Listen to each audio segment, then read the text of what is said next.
नमस्कार दोस्तों, आज के विश्लेषण में आपका स्वागत है। आज चर्चा एक ऐसी बात पर करेंगे, जो ऐसी खबर पर जो शाम के वक्त फ्लैश हुई और जिसने पूरे देश का ध्यान अपनी ओर खींचा। आप देख सकते हैं कि 5 बजे 4-4:30 बजे के आसपास एक खबर फ्लैश होना शुरू हुई कि सरकार संसद का विशेष सत्र बुलाना चाहती है। ये संसद का विशेष सत्र 18 से 22 सितंबर तक चलेगा, जिसमें 5 बैठकें होंगी। संसदीय कार्य मंत्री ने इस संबंध में ट्वीट करके भी जानकारी दी है। उसके बाद में पूरे देश की मीडिया में और जो राजनीति को जानकार जो लोग हैं, उनके बीच में ये चर्चा होने लगी कि आखिरकार ये सत्र क्यों, क्योंकि अभी मानसून सत्र समाप्त हुआ है, जिसमें सरकार के खिलाफ अविश्वास प्रस्ताव आया था जो कि गिर गया था, जिसमें मणिपुर को लेकर के इतना हंगामा हुआ, भाषण हुआ। उसके बाद सत्रावसान हो गया। उसके बाद ये सत्र क्यों, तो कयासों का दौर शुरू हो गया। आपको वैसे तो पता ही होगा कि वर्तमान सरकार जो है वो बहुत सी चीज़ों को छुपा के रखती है, डिस्क्लोज नहीं करती, सिर्फ आखिरी समय में ही पूरा बम फूटता है। लेकिन फिर भी कयासों का दौर शुरू हो गया। मीडिया में, सोशल मीडिया में, नेताओं के बीच में, विपक्ष के नेताओं के बीच में चारों ओर चर्चा चलने लगी कि आखिरकार ये विशेष सत्र क्यों है। तो हमने भी थोड़ा रिसर्च किया और कुछ डेटा निकाले, कुछ मीडिया संस्थानों में चल रही बातों को देखा, कुछ बड़े पत्रकारों के बीच में, कुछ नेताओं के बीच में जो चर्चा चल रही है, अपने सूत्रों को खंगाला। तो उसमें जो कुछ चीज़ें निकल करके आई, जो संभावित मुद्दे हो सकते हैं जिसके कारण ये विशेष सत्र बुलाया गया। क्योंकि जनरली क्या होता है कि मानसून सत्र के बाद फिर सीधे शीतकालीन सत्र आता है, जो कि दिसंबर में आना चाहिए था। ये वाला जो सत्र मानसून सत्र हुआ था, ये पुरानी संसद में हुआ था। लेकिन ये जो विशेष सत्र होगा, ये नई संसद में आयोजित हुआ, इसे सेंट्रल विस्टा कहते हैं, जिसमें कि चोल राजवंशों का राजदंड भी लगा हुआ है। तो वहीं ये सत्र चलेगा। तो इसमें क्या मुद्दे हैं जो डिस्कस किया जा सकते हैं, ये चीज मेरे दिमाग में बार बार आई, तो मैंने इसको डिस्कस किया, मतलब सूत्रों से पता करने का प्रयास किया। अभी सब सूत्र ही हैं, ये ध्यान रखिएगा। हो सकता है इसमें से कुछ बातें सच हों, कुछ बातें गलत हों। तो कहा यह गया कि इसमें 5 बैठकें होंगी। तो 18, 19, 20, 21 और 22, यानी 5 दिन, यानी 5 बैठकें होंगी। अब इन 5 बैठकों में आखिर होगा क्या? कुछ तो खास है, तभी विशेष सत्र है, नहीं तो विशेष सत्र बुलाने की जरूरत ही नहीं थी। तो रूटीन वाइज जब शीतकालीन सत्र होता तो उसमें आगे चर्चाएं होती। तो इसका मतलब खास है, तो खास क्या है? तो देखिए, इसमें जो कुछ मुद्दे जो मुझे समझ में आते हैं, जिन पर चर्चा हो सकती है, उसमें जो एक मुद्दा जो सबसे ज्यादा दिखाई पड़ रहा है, वो ये हो सकता है कि यूसीसी यानी कि समान नागरिक संहिता, समान नागरिक संहिता को लेकर के ये दिखाई पड़ा था। बहुत चर्चा चल रही थी।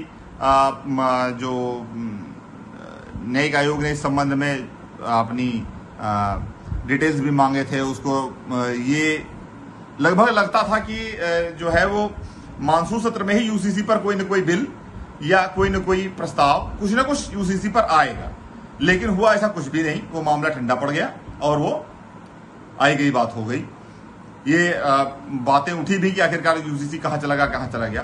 तो मुझे ये लग रहा है कि यूसीसी पर भी कुछ चर्चा हो सकती है। हो सकता है यूसीसी लाने के लिए सरकार तैयार हो, क्योंकि ये आप मान के चलिएगा कि ये विशेष सत्र चुनाव की तैयारी के लिए ही है या चुनाव से संबंधित अवश्य। इसमें कुछ जरूर ऐसा है जो कि आगे आने वाले चुनाव को या फिर भारत के भविष्य को प्रभावित करेगा।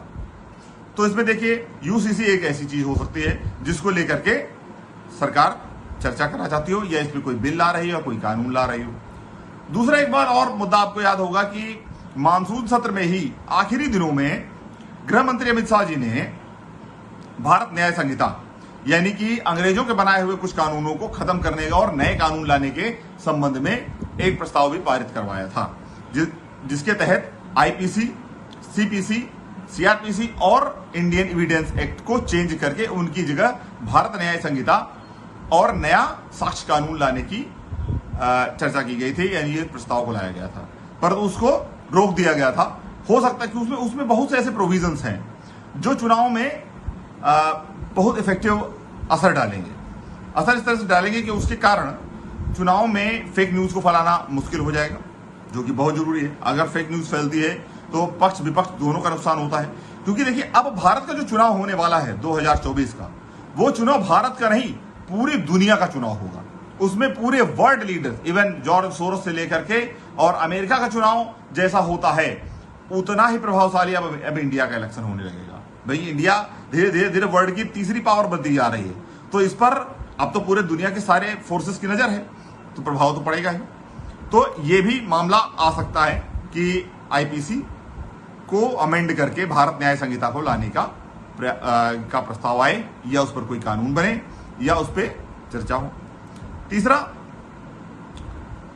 वन नेशन वन टैक्स, इसकी बातें बहुत आ रही हैं। जितने भी राइट विंगर पत्रकारों को मैंने देखा वो इस पर बराबर चर्चा कर रहे हैं कि पूरे देश में आखिरकार तरह तरह के टैक्स के सिस्टम क्यों हैं, पूरे देश में एक ही टैक्स सिस्टम क्यों नहीं, यानी एक ही टैक्स हो, आपको एक ही तरह का कर देना हो, वो बैंकिंग ट्रांजैक्शन टैक्स हो या बैंकिंग टैक्स हो, उसके अलावा आपको अलग अलग टैक्स ना देने पड़े, जैसा कि कई देशों में ऐसी व्यवस्था है।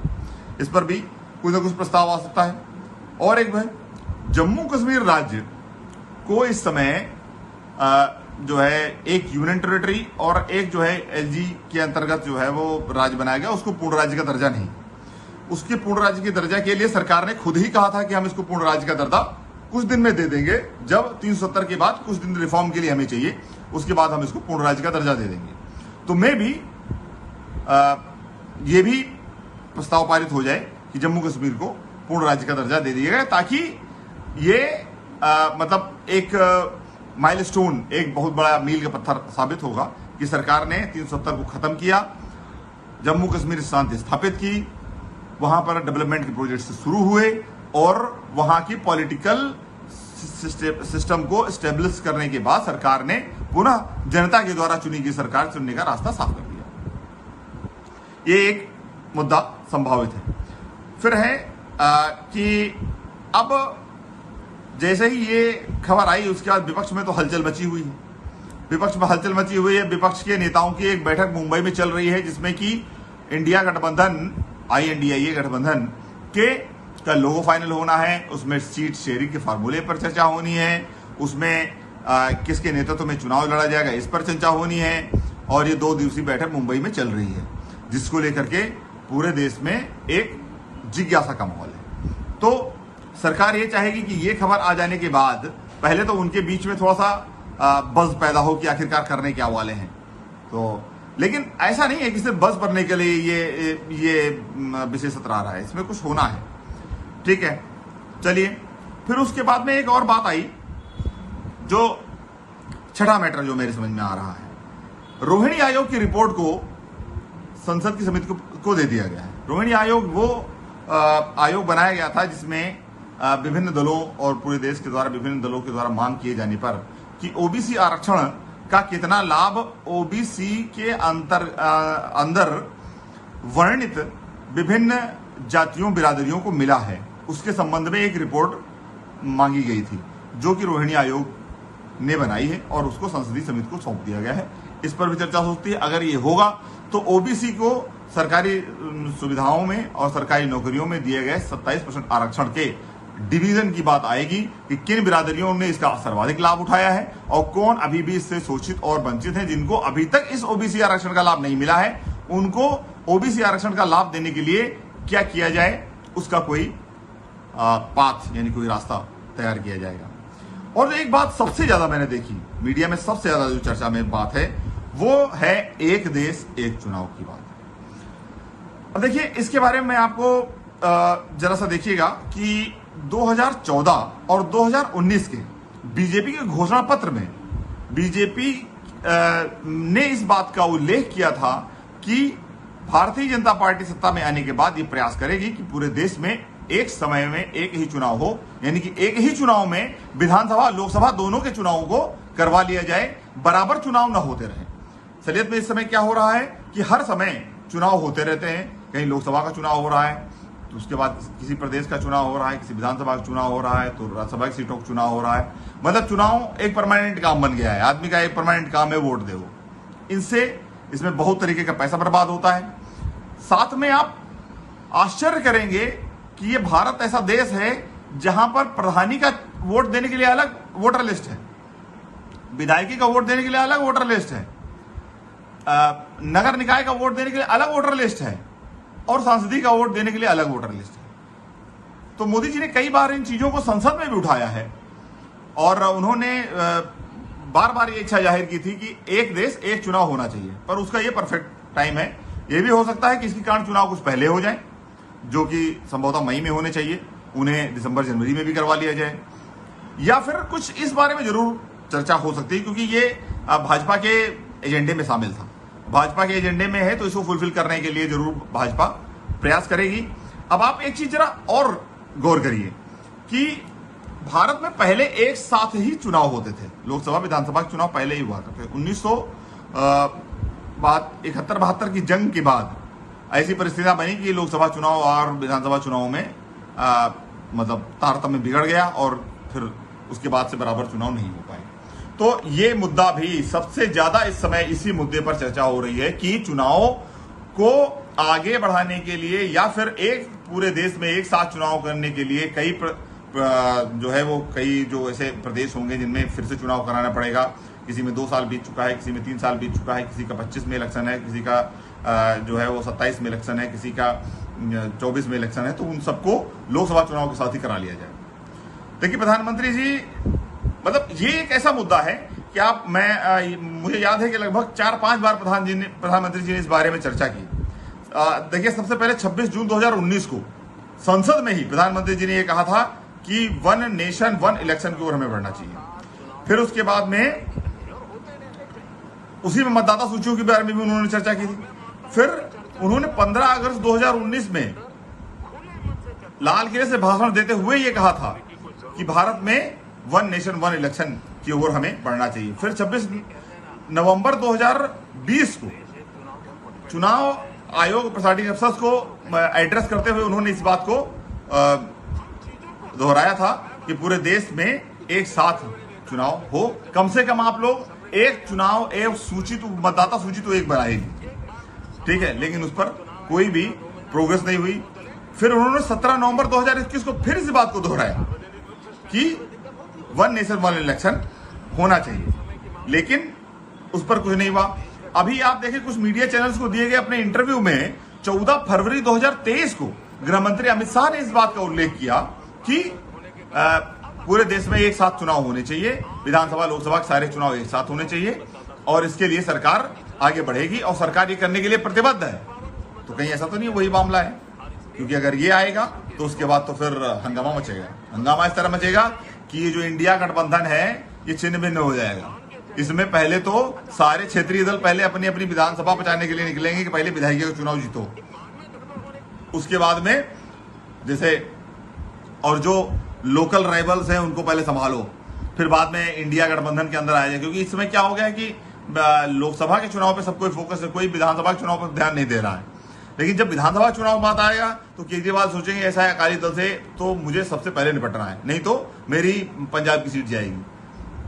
अखिलेश यादव के सोचेंगे ऐसा है कि मायावती से निपटने की व्यवस्था मुझे करनी चाहिए। और जो है वही हाल ममता बनर्जी का हो कि लेफ्ट पार्टी जो कांग्रेस को पहले मुझे ठीक करना है, क्योंकि कहीं ऐसा ना हो कि मेरे पास से बंगाल की सत्ता चली जाए। तो ऐसी स्थिति में फिर उधर झारखंड मुक्ति मोर्चा भी अपने चुनाव में लग जाएगा। वो मोदी को हराने के बजाय पहले अपने चुनाव जीतने के बारे में सोचेगा। फिर इन लोगों के साथ ये भी दिक्कत हो जाएगी कि ये किसको जिताने के लिए कहें। तो ऐसे में कांग्रेस जो ये इंडिया गठबंधन का निर्माण कर रहा है उसके लिए एक मतलब कंफ्यूजिंग स्थिति होगी और उन लोगों को नई स्ट्रेटजी भी काम करना होगा कि कैसे हम। और एक नौवीं और सबसे इंपॉर्टेंट बात जो मेरे दिमाग में आ रही है, अब संभव है कि भाई ऐसा हो या ना हो, बट मुझे लग रहा है कि महिला आरक्षण पर जो कि बहुत ज्यादा डिबेटेड मैटर है, जिसको बीजेपी बार बार कहती आई है, प्रधानमंत्री जब थे अटल जी तब से ही ये बात आती रही है कि महिला आरक्षण के बिल को सरकार संसद में पेश करे और उसे प्रोसीड करे या उसे आगे बढ़ने के बारे में कोई न कोई रास्ता निकाले। महिला आरक्षण वो मामला है जिसके अंतर्गत सरकारी नौकरियों, सरकारी सेवाओं, संसद, विधानसभा इत्यादि में 33% सीटें महिलाओं के लिए रिजर्व की जाएं। ऐसे प्रस्ताव है। अब ये जो चर्चा चल रही है ऐसे 33% के बारे में बात है। हो सकता है सरकार कोई नया तरीका लेकर के आए, कुछ नया व्यवस्था लेकर के, उस बारे में हम डिस्कस करेंगे। बहरहाल अभी ये इतना अपडेट था, मैंने आपको बताया। कृपया अगर आप हमें पसंद करते हैं तो हमारे चैनल को लाइक सब्सक्राइब अवश्य करें, खासकर सब्सक्राइब अवश्य करें, इससे हमारी हिम्मत बढ़ती है और आगे आप लोगों को प्रोसीड करने में हमें मदद